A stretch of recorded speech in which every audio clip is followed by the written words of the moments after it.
Hello mga kalagalag, nandito na naman ang inyong kalagalag at nandito na naman talaga sa lukaran. Dahil talagang ito ang gawain araw-araw ng inyong kalagalag. Araw-araw talaga.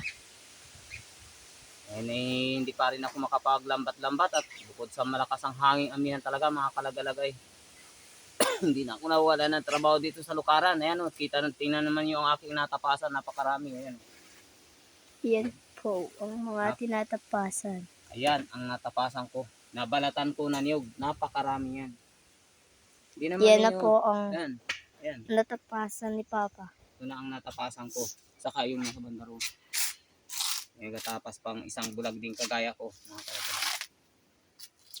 Alam niyo yung mga kalagalag. Hindi naman ninyo natanong. May kwento ko lang sa inyo at ako hanggang nagpapahinga ay makwento-kwento muna ako. Na ang inyong kalagalag, alas 5 pala ng umaga pagkagising ko na. Takbo na ako papunta rito. Mga tulog pa ang mga kasama ko. Pumunta na ako rito para simulan ko na ang pagbalat ng niyog. Kung dito sa amin ang tawag nito ay pagtatapas.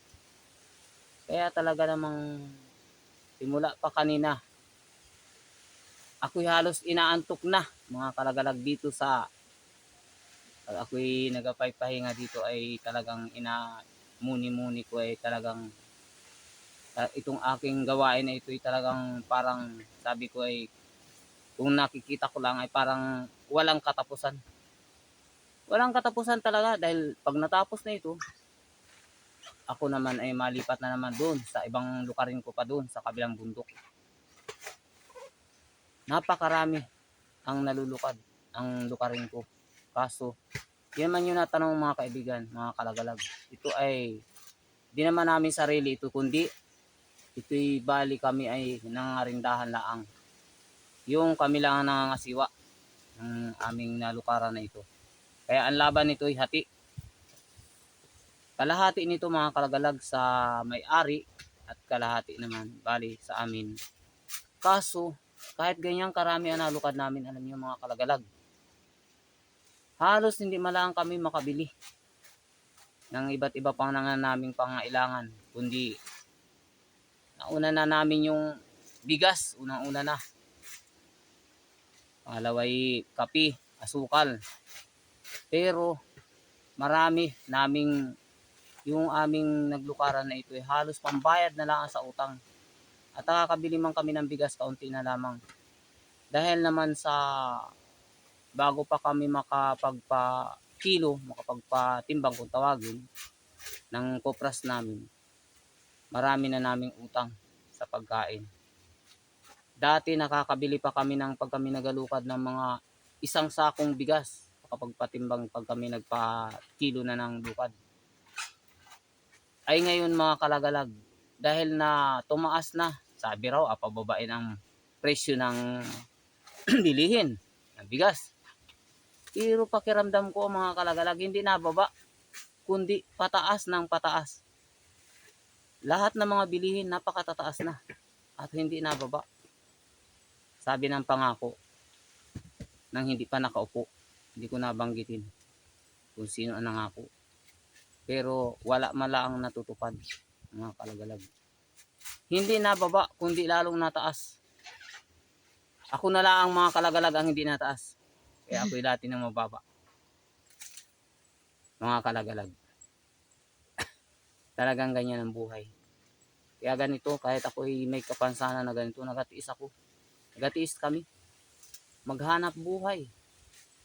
Mga rimhan sa kaunting party, kaunting bahagi dito sa koprasan na inatawag na ito.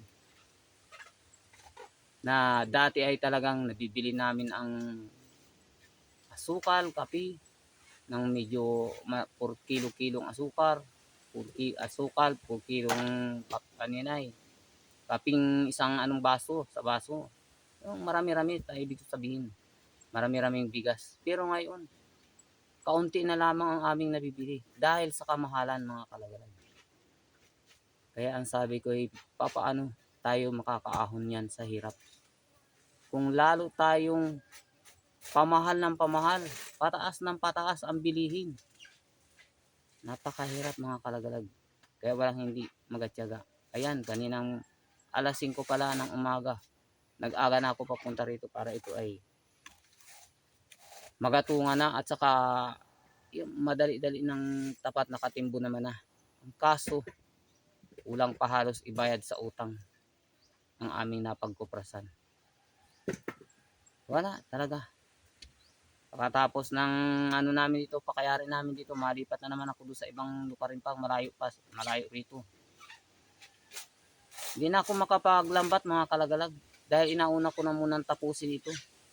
Tapusin itong aking paglulukan na ito, pagkatapos nito ay magalambat naman. Ang tanong ay siyempre yung iba natutuyo na, naniniyog ulit. Paano ako makakatapos? Pagkatapos ko din sa lugar na rin, sa kabila doon, pagkatapos ko, malipat na naman ako sa iba. Paikot-ikot lamang ang ganitong hanap buhay. Kaya mga kalagalag, inakwento ko lahat sa inyo ang aking gawain ganito. At tulad nitong ganitong pagtatapas ng ganito. Ayan. Talaga naman, ang inyong kalagalag. Yun na pa. Alam mo na mga kalagalag, marami pa kong gawain dito sa inyong patuloy na pagsuporta, pagsubaybay sa akin, sa aking vlog. Maraming salamat sa inyong lahat. Maraming salamat sa inyong mga panunood.